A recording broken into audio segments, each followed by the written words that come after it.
Boa noite, queridos. A paz de Jesus. Amém. Hoje é o último culto de 2024, culto de domingo, que ainda teremos o culto da virada, dia 31, na terça-feira. Mas esse é o nosso último culto de domingo do ano de 2024. Também é o encerramento da série que nós estávamos conversando, meditando nos domingos, que é mais do que palavras. E eu estava em casa orando, pedindo ao Senhor uma palavra. Eu tinha sentido desejo de pregar sobre um tema no domingo passado, mas enquanto eu orava, o Senhor me direcionou para um outro lugar. E eu acredito que é oportuno. Eu acredito que o Senhor vai falar conosco nessa noite. Pelo menos assim eu espero. Eu espero que o seu coração esteja aberto para ouvir da palavra de Deus, para dar ouvidos, para inclinar o coração, para quebrantar o coração, para que esse coração se dilate diante da palavra de Deus e a gente possa realmente tomar algumas decisões nesse final de ano, nesses últimos dias do ano de 2024, para que de fato nós possamos fazer valer essas decisões também no ano de 2025, por meio da disciplina, por meio da dedicação, do empenho, da busca pelo Senhor, em nome de Jesus. O tema da nossa mensagem hoje é além das palavras. O tema da série é mais do que palavras e o tema da mensagem é além das palavras. E o Senhor falou comigo sobre isso no texto de 1 Coríntios, capítulo 2, verso 4. Se você puder abrir a sua Bíblia nesse texto, 1 Coríntios, capítulo 2, verso 4.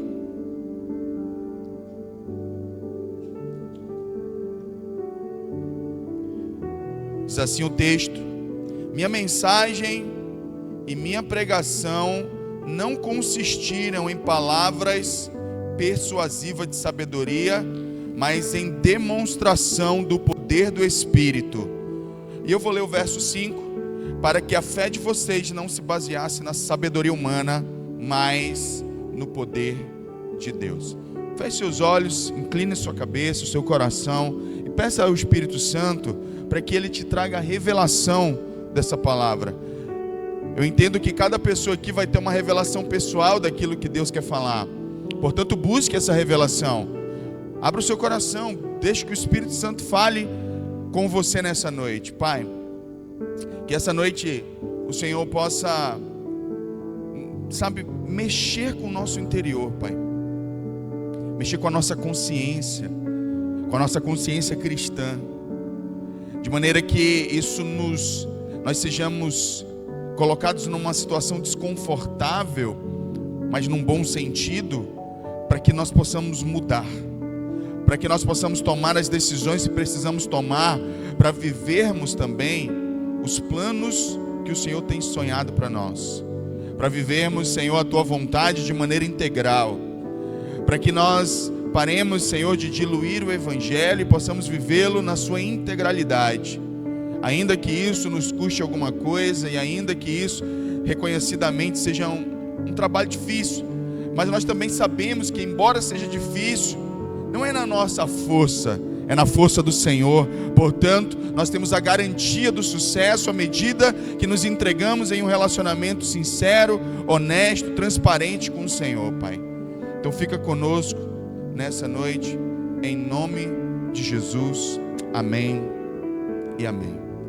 Bom, quando eu estava em casa e o Senhor trouxe esse texto ao meu coração, à minha mente, quando eu falo meu coração, à minha mente, eu estava orando, e esse texto me veio à mente, e eu fui meditar sobre ele um pouco, porque era exatamente isso que estava no meu coração, que a nossa fé, ela seja mais que um discurso, ela seja mais que uma declaração verbal, mas ela seja um estilo de vida que é vivenciado no nosso dia a dia. E aí o Espírito Santo falou comigo a respeito disso, porque nesse texto Paulo está dizendo que o Evangelho, a mensagem dele, a pregação dele, o Evangelho, e a gente vai já ver a diferença entre mensagem e pregação, que o que Paulo vivia estava para além de palavras bonitas. Era muito mais do que um discurso bonito e atraente, coisa, inclusive, que os gregos amavam. Os gregos amavam bons oradores, ótimos oradores. Paulo então decidiu que o evangelho que ele viveria não se pautaria nesse belo discurso, mas que seria vivido de maneira integral com a sua própria vida. E que ele demonstraria o Espírito e o poder do próprio Deus. E isso é extremamente maravilhoso, porque, talvez não por mera coincidência, a igreja de hoje em dia, talvez não seja muito diferente dos gregos. A gente gosta de gente que fala bonito. Inclusive, outro dia, enquanto eu meditava sobre isso, eu fiquei questionando que algumas vezes eu tive algumas experiências de pessoas que chegavam comigo após o culto, eu pregar uma mensagem e dizia assim: o senhor é um homem de Deus. E aí hoje, enquanto eu meditava, eu perguntava assim: qual foi o parâmetro que essa pessoa usou para dizer que eu sou um homem de Deus? Porque eu sei falar, porque eu tenho uma boa oratória no púlpito? Esse é o parâmetro para a gente definir se alguém é ou não um homem de Deus? Para que alguém saiba se eu sou ou não sou um homem de Deus, você precisa andar comigo, conviver comigo. E é exatamente nesse andar e nessa convivência que a gente constata que alguns são homens de Deus, outros nem tanto, embora tenham um belo discurso. E aí é sobre essa seriedade da coisa, sobre esse evangelho vivido na prática, que nós precisamos meditar hoje. Que eu queria meditar, sabe? Ontem eu estava lá com o Jay, com a Erika, e a Erika me mostrou um vídeo, eu acho que todos devem ter visto, de uma mulher que denuncia o pecado do seu marido num culto. Isso viralizou na internet, e eu fiquei escandalizado com aquilo. E eu não estou emitindo qualquer julgamento sobre os irmãos que pecaram, sobre o que fizeram ou deixaram de fazer. Mas a que ponto chegamos? A igreja, ela é ridicularizada na internet. O cristão, ele já não é sinônimo de integridade ou de confiança. Pelo contrário, paira muita desconfiança sobre nós. Por mais sério que você seja, por mais sério que eu seja como pastor, paira muita desconfiança sobre a figura do pastor, sobre a figura do cristão. E todas as vezes que eu percebo esse cenário, me vem muito à mente dois textos. Mateus 24:12. Por se multiplicar a iniquidade, o amor de muitos esfriaria. Eu não consigo não pensar no fato de que o esfriamento do amor por parte da humanidade tem uma relação direta com o esfriamento do amor da igreja por Jesus. É como se houvesse uma relação direta e proporcional entre uma coisa e outra. Enquanto nós temos uma igreja que ama Jesus com todo o coração e se santifica, nós temos um mundo que ainda é capaz de acreditar no amor. Quando essa mesma igreja, que era para ser o baluarte do amor, sabe, da santificação, da verdade, essa igreja agora passa a andar de uma maneira completamente errônea, fingindo, com máscaras. E isso causa uma decepção e uma frustração tão grande naqueles que não creem, que eles simplesmente desistem do amor. E eu imagino, na minha cabeça, esse é o processo de esfriamento pelo qual o mundo está vivendo, tem relação com a igreja. A gente pode dizer que é por conta do pecado das pessoas, elas estão se aprofundando nos pecados, mas elas se aprofundam cada vez mais no pecado, na mesma proporção que a igreja é rasa em Deus. É exatamente na mesma proporção. As pessoas estão até o pescoço de pecado no mundo, e a igreja está até o tornozelo de Deus apenas. Não tem como, então, esse processo de degradação do amor não acontecer. Porém, tem um outro texto também, que está em Lucas capítulo 17, no verso 1 e 2, que fala que o escândalo virá. E essa é uma esperança. Pode parecer estranho eu dizer que isso é uma esperança, mas é uma esperança. Gabriel esteve aqui pregando e ele falou que quando Jesus vier, ele vai restaurar a justiça. Essa é uma esperança, de que o escândalo virá, mas ai por meio daquele que vier o escândalo. Melhor seria amarrar uma pedra no pescoço e se lançar ao mar. Veja a seriedade da coisa. Os escândalos vão acontecer em profusão, estão acontecendo em profusão. Mas haverá um tempo onde cada ato será retribuído. De uma certa maneira, isso é alento ao meu coração, mas também para outros talvez seja motivo de grande terror. Mas o fato é que a igreja tem perdido a prática cristã. Nós mantemos as canções nos nossos lábios. Nós declaramos verbalmente por meio dos nossos posts na internet que nós somos cristãos. Mas tem sido cada vez mais difícil encontrar pessoas que vivam o evangelho no cotidiano, no dia a dia. Naquele momento, sabe, que a pessoa é traída, que ela é rejeitada, que ela é machucada, que falam mal dela. É cada vez mais difícil encontrar cristãos que reajam de acordo com a palavra. É cada vez mais difícil. Cristãos que se deixem humilhar. É cada vez mais difícil esses cristãos. Nós somos cristãos, na maioria das vezes, nas nossas palavras. Mas nossas práticas cotidianas, elas em nada se aproximam do evangelho bíblico. Nós não levamos desaforo para casa. Nós viramos os crentes que criaram alguns jargões do tipo: sou crente, mas não sou besta. Ou seja, nós de alguma maneira conseguimos então demonizar a própria palavra. Ou o cristão que se deixa humilhar, como se isso fosse algo horrível. Perdemos a prática cristã. Não fazemos mais a diferença. Não tem muita diferença.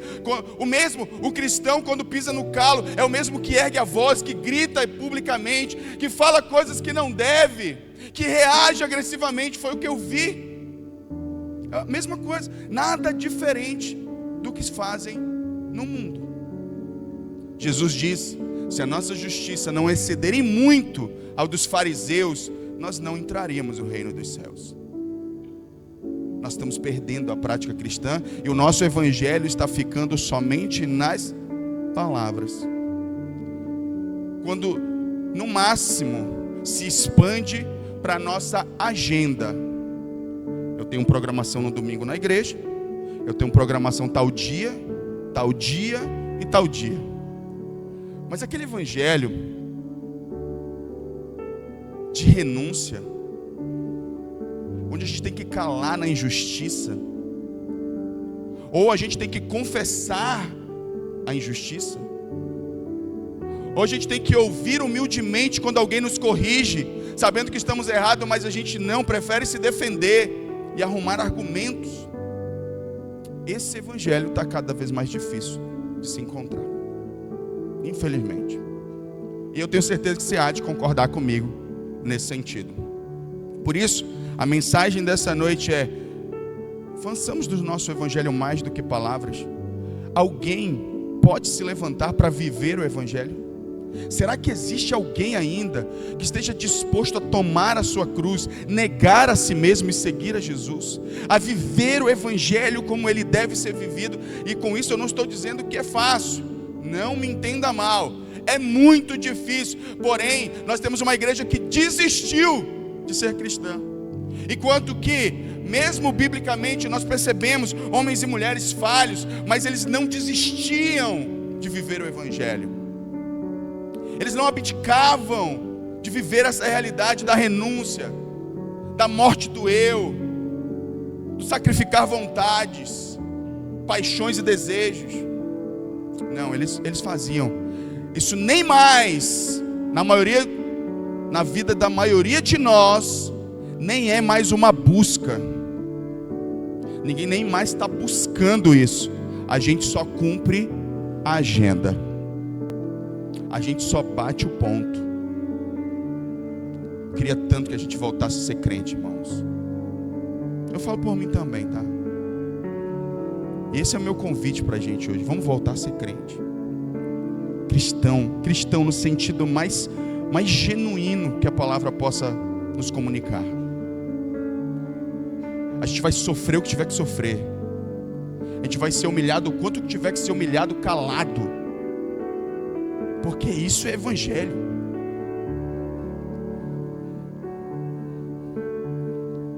Porque foi isso que o nosso Senhor viveu.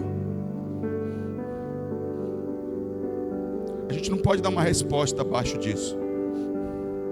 A gente tem que viver o evangelho. por mais difícil que seja.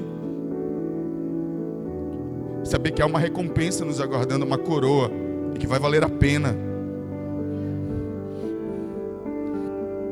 Eu quero falar um pouquinho sobre o contexto desse texto que nós acabamos de ler.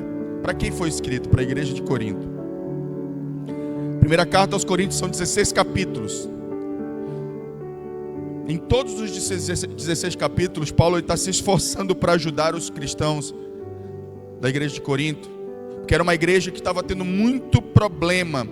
Estavam seguindo os ensinamentos de Cristo, por isso que eu acredito que é uma mensagem extremamente oportuna. Não estavam seguindo os ensinamentos de Cristo, estavam se autodenominando cristãos, porém a prática cotidiana dessa igreja era uma prática completamente desvirtuada e desalinhada com a vontade de Deus. Lá havia desunião, inclusive Paulo começa a carta aos Coríntios falando sobre a desunião que há lá, sobre as facções que estavam se levantando, sobre as brigas e divisões que estavam se estabelecendo dentro da igreja. Lá tinha imoralidade, ao ponto de filho se envolver com a madrasta, e aí de pessoas não esperarem umas pelas outras pela ceia, mas era uma comunidade cristã. E sabe o que é interessante? Porque quando Paulo começa a escrever essa carta, ele diz que no meio deles o testemunho de Cristo foi posto, que eles não tinham falta de dons espirituais. Portanto, não se trata de um povo que não teve uma experiência com Deus. Nós estamos falando de gente que conheceu Jesus, mas que com o passar do tempo foram perdendo a prática cristã. Qualquer semelhança com os dias de hoje não é mera coincidência. Essa é a tendência humana. A tendência humana é a gente relaxando no nosso relacionamento com Deus e entrando cada vez mais em um nível de cristianismo que está mais voltado para a carne do que para o espírito. E nós precisamos meditar sobre isso. A igreja de Corinto é uma figura muito perfeita da igreja contemporânea, de uma igreja que se afasta gradualmente dos ensinos da palavra de Deus. Nós não podemos aceitar isso, gente. Nós não podemos permitir que isso aconteça no nosso meio. Assim como nós, a igreja de Corinto, eles tiveram uma experiência com Cristo e eles foram então repreendidos ou exortados ou instruídos pelo apóstolo Paulo a retornarem para a prática do evangelho. Assim o Senhor quer fazer conosco nessa noite. E agora eu quero entrar na mensagem propriamente dita, que está no capítulo 2, no verso 4. E eu vou me ater a este versículo, embora a base de toda a mensagem ela vai fluir desse texto. A gente vai em outras porções da Bíblia, mas o texto diz, eu vou ler novamente, nós já lemos no início, mas me permita ler novamente. Minha mensagem e minha pregação.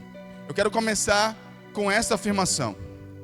Paulo está dizendo, minha mensagem e minha pregação. Ele faz uma distinção entre mensagem e pregação. Distinção essa que obviamente é intencional. O apóstolo Paulo está falando sobre mensagem, sobre aquilo que ele carregava com ele.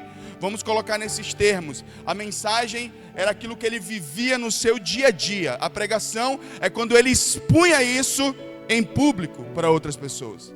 Então, o apóstolo Paulo, ele não tinha somente uma pregação, ele tinha uma mensagem que ele carregava. E eu vou te fazer uma pergunta aqui já: qual é a mensagem que você carrega?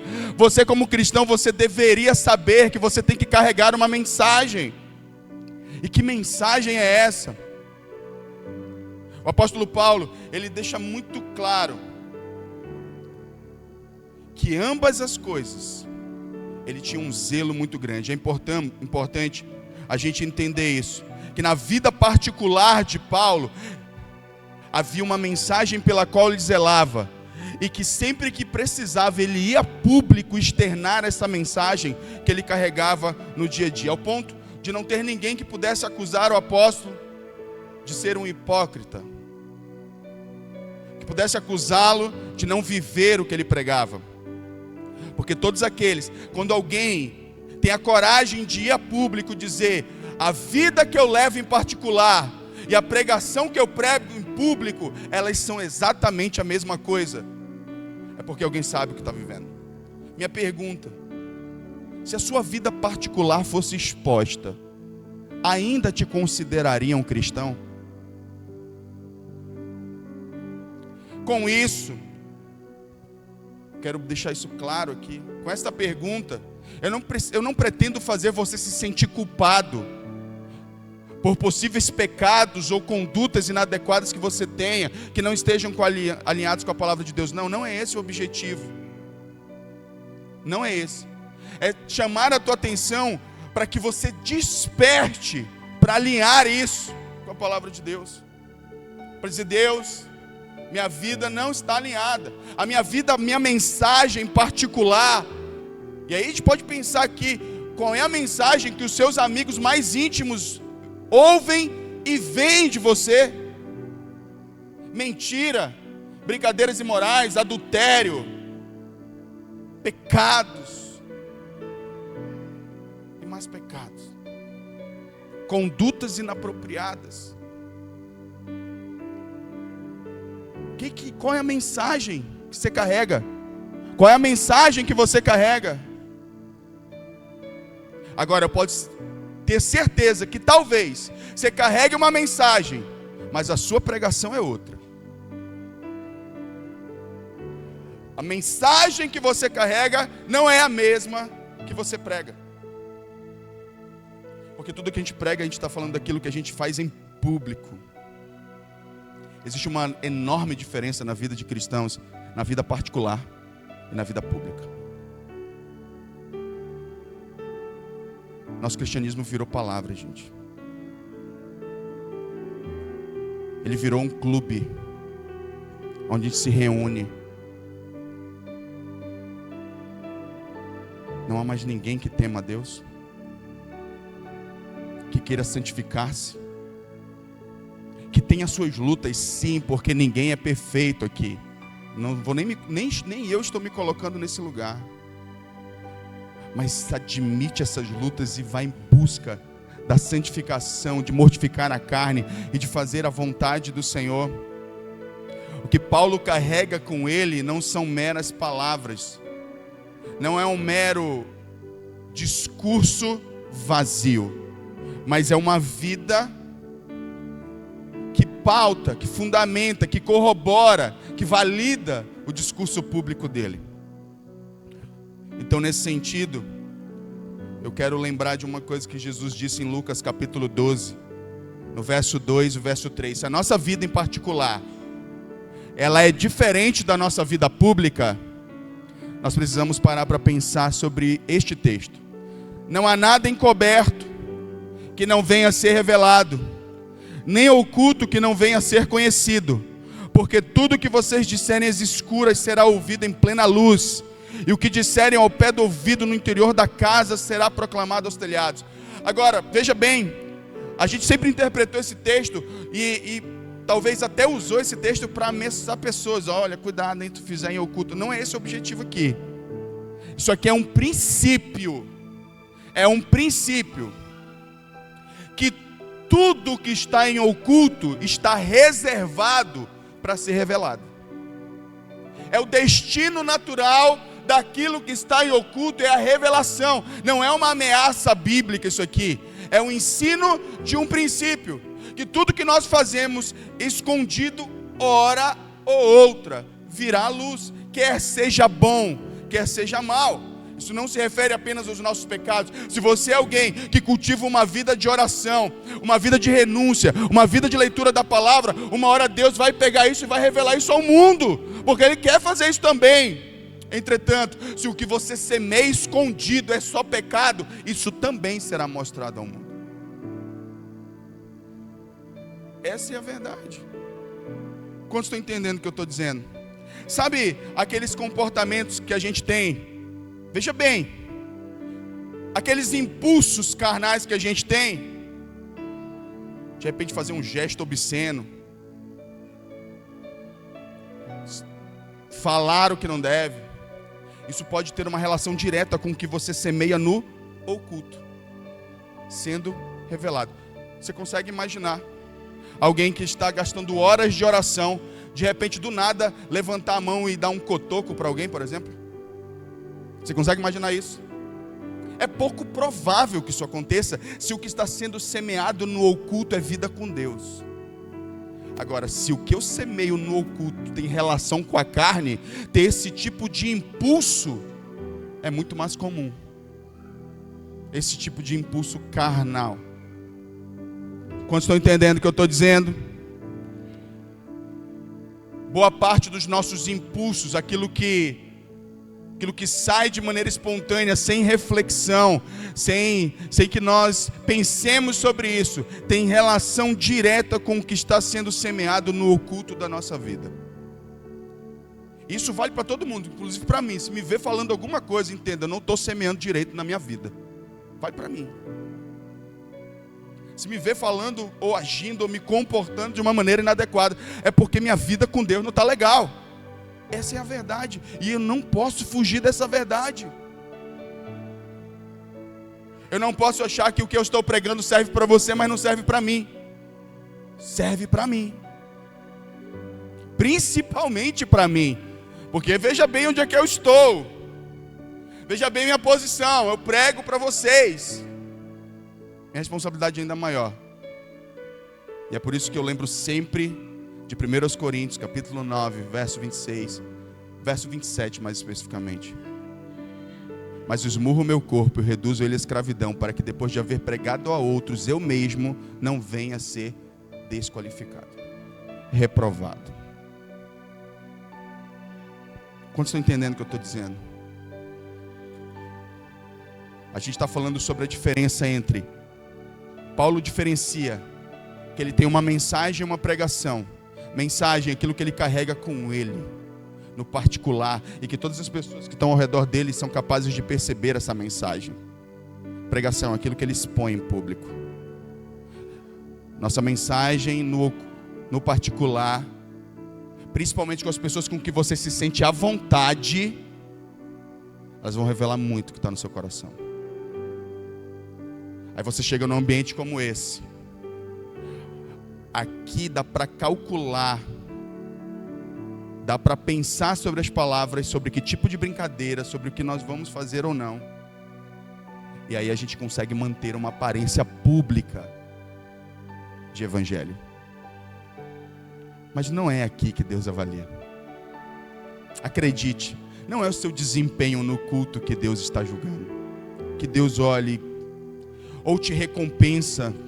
Não, não é. Está muito para além disso, e eu vou mostrar para vocês já. Mas deixa eu voltar no texto, que ele diz: minha mensagem e minha pregação não consistiu em palavras persuasivas de sabedoria. Não era meramente palavra. Aí ele usa uma palavra que eu acho maravilhosa, mas em demonstração do Espírito e do poder. Vamos falar um pouquinho sobre demonstração. A palavra no original, ela significa aquilo que é colocado para fora. Então a minha vida, ela não se resume naquilo que eu falo, mas naquilo que eu coloco para fora com as minhas ações. E aí Paulo está dizendo, a minha vida, ela tem sido pautada em demonstrar, em colocar para fora o que é do Espírito e o poder que há nele. Agora, o que a nossa vida está demonstrando? A minha e a sua vida. O que nós estamos manifestando? Diga. Óbvio, volto a dizer, nós acabamos de falar sobre isso. Não se paute naquilo que você põe para fora em público. Se paute naquilo que você põe para fora em particular. Porque é ali que reside a verdade. O que você tem colocado para fora? O que nós temos demonstrado? E vamos pensar nos momentos mais críticos. Falaram mal de você, emitiram uma crítica contra você. A ira sobe, a vontade de revidar vem, você vai lá tomar satisfação. Ninguém vai falar isso de mim. Quem pensam que é falar de mim? Né? Sempre que alguém fala de mim, sabe qual é a primeira coisa? E eu não estou me colocando como mais espiritual que ninguém, mas por entender que eu tenho uma responsabilidade, que eu preciso viver o Evangelho, Eu não julgo ter alcançado, mas uma coisa eu faço: eu esqueço das coisas que ficaram para trás e sigo para aquelas que estão diante de mim. Quando alguém fala de mim, eu penso assim: peraí, será que não tem fundamento?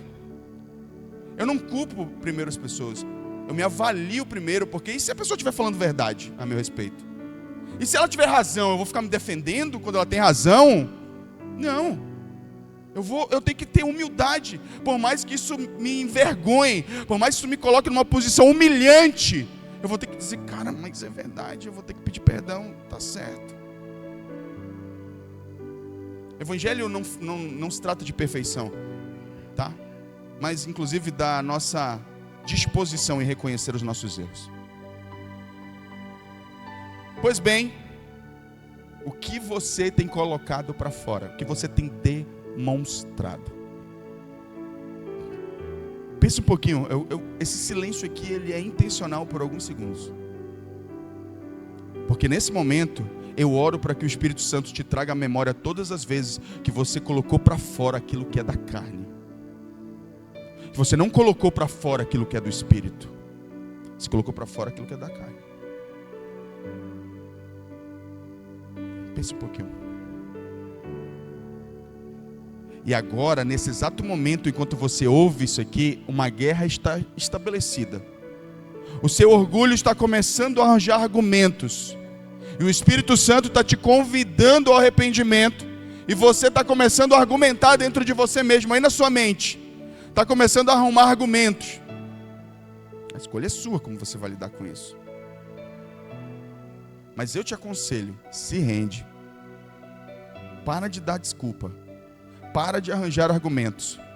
E simplesmente se rende. Jesus, estou errado. Tem misericórdia da minha vida. Amém? Pois bem. Aí, quando ele fala sobre demonstração, ele vai dizer o que ele demonstra. No verso 4 novamente, ele diz: mas em demonstração do poder do Espírito. Diz na tradução NVI. Outras traduções diz do Espírito e de poder. Ou seja, a manifestação, aquilo que o Espírito é capaz de fazer. As manifestações do Espírito. Aí, quero que você pense comigo. Sempre que eu li esse texto, eu sempre pensei em milagres, em coisas sobrenaturais que esses homens faziam, né, que o Espírito Santo fazia por meio deles. Eu imaginava Paulo ali, Pedro curando o paralítico, o lenço de um curando, a sombra do outro curando. E eu dizia: gente, é disso aqui que ele está falando. E de uma certa maneira também fala sobre isso. É claro que também está falando do poder do Espírito, mas antes do poder, ele está falando do Espírito. A manifestação do Espírito. E quando eu estava lá em casa orando, o Senhor me disse uma coisa muito interessante. A maior demonstração de poder não é aquela que acontece através de você, é aquela que acontece em você. Essa é a maior demonstração do poder do Espírito. Aquela que acontece através de você é só consequência. Porque vamos lembrar que no capítulo 1 aqui desse texto, desse livro de Coríntios, Paulo está dizendo aos coríntios que eles tinham abundância de dons. Então a questão de alguém ter dom e manifestar esses dons não é o ponto-chave, porque nós temos uma igreja que está desalinhada com a palavra, embora tenha dons. Mas a grande questão é o quanto o Espírito opera em nós primeiro, para depois operar através de nós. E quando ele fala da demonstração de Espírito, eu só consigo pensar no seguinte: Paulo está se referindo a tudo que o Espírito Santo fez nele. Porque andar com um homem que outrora era assassino de cristãos e agora ele é um pregador do Evangelho, essa mensagem por si só é uma mensagem do Espírito. Quando homens que mentiam param de mentir, quando homens imorais deixam de ser imorais, quando mulheres imorais ou iradas deixam de ser, elas são a própria mensagem. Quando nós andamos na carne, pelas obras da carne, e deixamos então que o Espírito tome conta de nós, de acordo com Gálatas, o fruto do Espírito, nós somos a própria mensagem. A nossa vida carrega ela. Quando alguém anda com vocês, viu quem você era e quem você é hoje, Quando essa mensagem está viva, eficaz, está atuante no teu interior, dia após dia, e crescente, vale dizer, porque alguns tiveram uma operação do Espírito e estagnaram em Deus, já não conseguem avançar em nada. Mas aqueles que estão ainda vivendo intensamente esse Evangelho, e dia após dia eles conseguem desfrutar de novidade de vida. Ai, meu irmão, esse Evangelho queima no coração de todos que rodeiam pessoas que vivem esse tipo de Evangelho. Pelo menos é o que acontece comigo. Pois bem, não se trata daquilo inicialmente, do que Deus vai fazer através de você, mas daquilo que Ele quer fazer em você. O apóstolo Paulo, ele deixa isso claro em outro momento nas Escrituras. Lá em 1 Timóteo, no capítulo 15, do verso 15 ao 17, ele diz o seguinte: essa afirmação é digna de toda aceitação. Cristo Jesus veio ao mundo para salvar os pecadores, dos quais eu sou o pior. Mas por isso mesmo alcancei misericórdia, para que em mim, o pior dos pecadores, Cristo Jesus demonstrasse, veja bem, para que em mim, o pior dos pecadores, Cristo Jesus demonstrasse toda a grandeza da sua paciência, usando-me como um exemplo para aqueles que nele haveriam de crer para a vida eterna. E ele conclui essa porção das Escrituras dizendo, louvando ao Senhor, ao Rei eterno, ao Deus único, imortal e invisível, sejam honra e glória para todos sempre. Amém e amém. O apóstolo Paulo, ele tinha na sua consciência de que o maior milagre que ele poderia testemunhar era aquilo que Deus tinha feito na vida dele. E ele estava deixando muito claro: eu sou o pior de todos os pecadores, mas eu fui salvo justamente por causa disso. Porque para que através de mim outras pessoas possam saber que elas também podem ser salvas.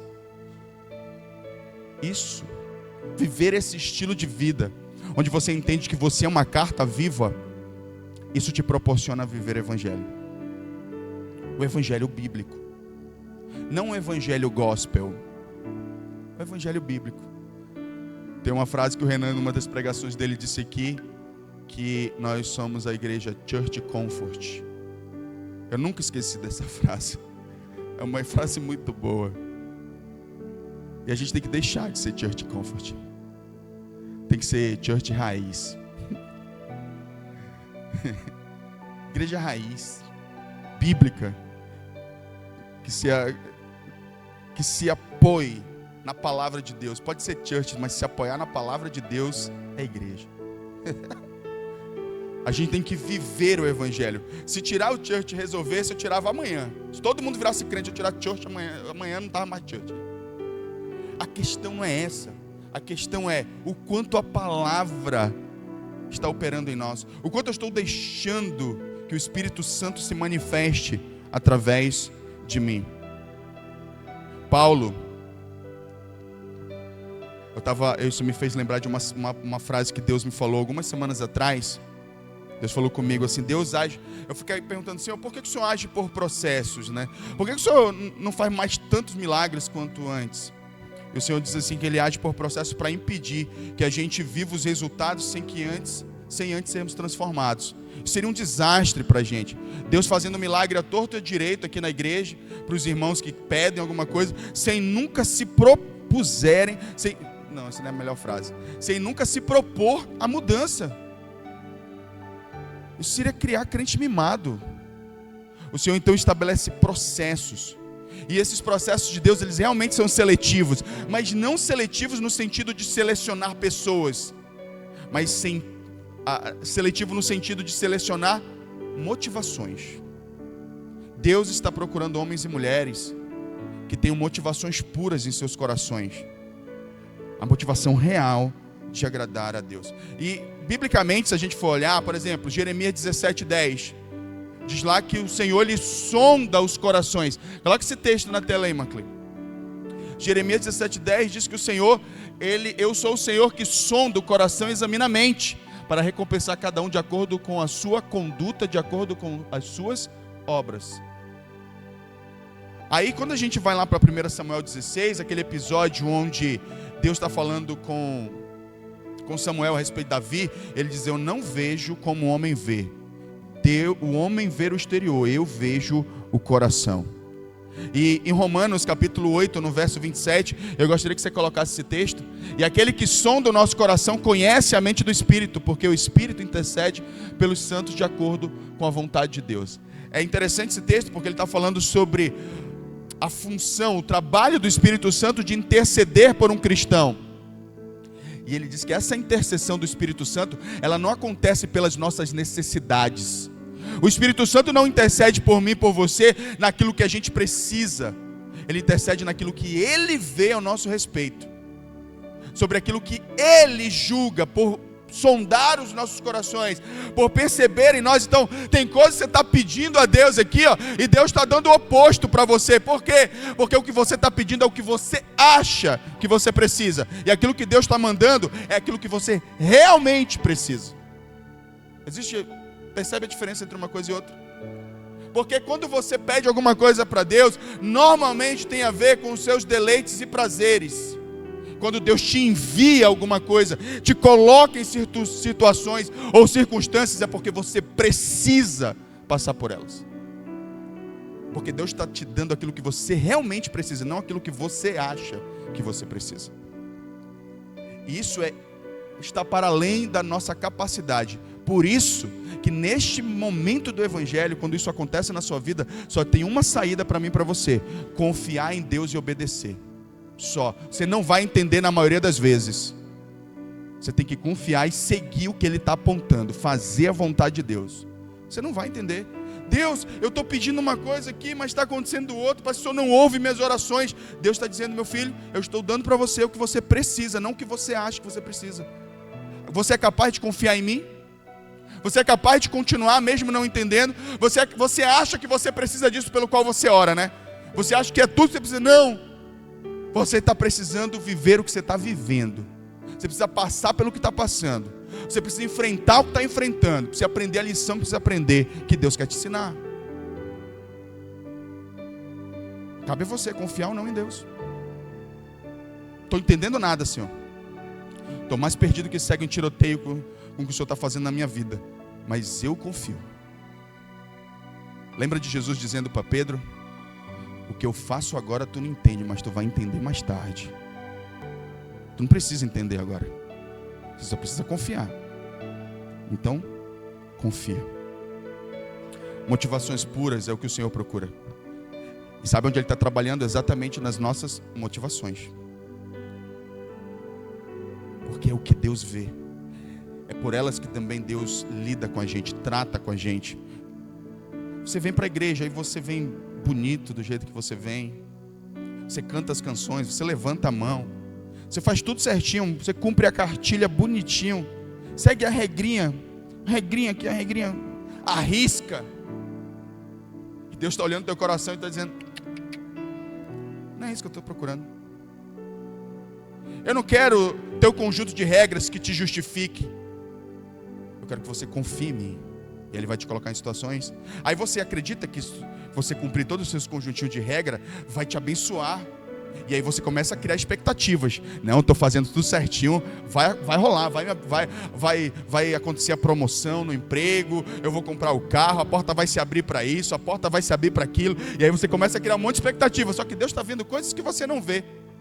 Quando Deus escolhe uns em detrimento dos outros, não é arbitrário. É porque Deus está vendo coisas que a gente não vê. É arbitrário para a gente que está olhando e não conhece os corações. Mas Deus sonda os corações. Por que fulano foi abençoado e eu não? Porque Ele vê o coração dele e o teu. Ah, mas olha o meu comportamento. Deus não julga o teu comportamento externo, querido. Porque o teu comportamento externo, ele pode estar recheado de orgulho, vaidade, arrogância. Enquanto tem aquele outro pecador, lembra o fariseu e o pecador orando: Senhor, fariseu, eu não sou igual aquele pecador, aquele publicano miserável. Eu oro, eu jejuo, e o publicano dizendo: Senhor, eu sou tudo isso aí mesmo. Tem misericórdia de mim. Aí Jesus vai lá e ouve o publicano, está dizendo: eu realmente estou na miséria. Jesus vai lá e abençoa ele. E não abençoa você, religioso certinho. Porque o que Deus quer é que você seja transparente com Ele. É que você abra o seu coração. Por isso eu quero concluir nessa noite. O nosso evangelho precisa ir além de palavras. Isso deve ser uma busca incessante do nosso coração. A gente tem que querer viver o evangelho, parecer com Cristo, revelar, demonstrar o Espírito e o poder do Espírito em nós e através de nós. Isso tem que ser intencional e tem que ser consciente. Você tem que sair daqui: eu vou viver essa realidade, eu vou ter que renunciar o que for preciso, eu vou abrir mão o que tiver que abrir, eu vou fazer o que tiver que fazer, eu vou buscar o Senhor, eu vou reconhecer a minha miséria, eu vou ser honesto, eu vou ser transparente. Se a gente sabe que a gente vai errar no processo, irmãos. Ninguém está falando de perfeição aqui não, mas a gente precisa desenvolver a mentalidade do apóstolo Paulo, que ele disse assim: a minha mensagem não consiste só em palavras, mas em demonstração do Espírito, uma vida no Espírito. É isso que o Senhor tem nos chamado. Paulo também, nesse sentido, aí eu vou citar o texto que eu acabaram de citar agora há pouco para você. O processo vai ser difícil. Nós não vamos aqui criar uma utopia. Mas sabe como que você reveste a sua mente? E você prepara o seu coração para viver o Evangelho? Exatamente citando 1 Coríntios 9, 27 para você mesmo. Eu vou ler a partir do verso 26. Eu até preguei sobre isso semana passada. Sendo assim, não corro como quem corre sem alvo, e não luto como quem esmurra o ar, mas esmurro meu corpo e faço dele meu escravo, para que depois de ter pregado aos outros, eu mesmo não venha a ser reprovado. Eu sei que essa guerra aqui vai te render muito choro, como me rendeu, como rende para algumas pessoas, mas você vai vencer se você decidir perseverar. Você vai vencer. E você vai demonstrar o Espírito e o poder do Espírito na sua vida. Fique de pé em nome de Jesus nessa noite.